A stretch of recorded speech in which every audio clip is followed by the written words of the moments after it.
Excuse me, world of YouTube, if I'm being a little bit ignorant, but I'm going to go on a mini rant about 7-Up. First of all, it says naturally flavored soda. A little blurry.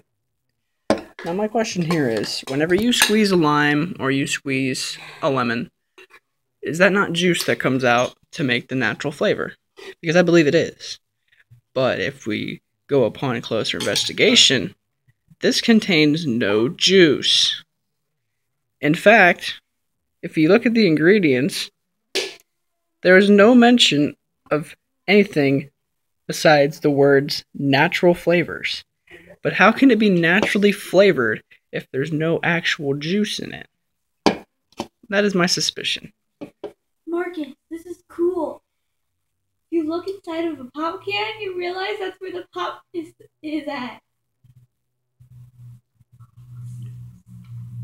The future of America.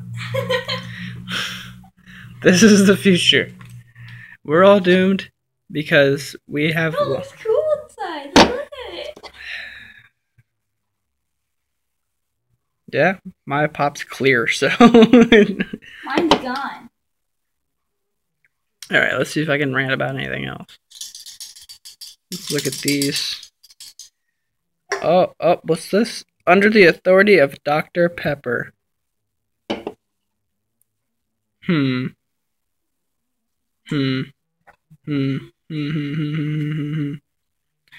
what's this, guys? Look, check this out. Check this out. We move this can back and we place another line right there. What's that? That's a triangle. Illuminati confirmed.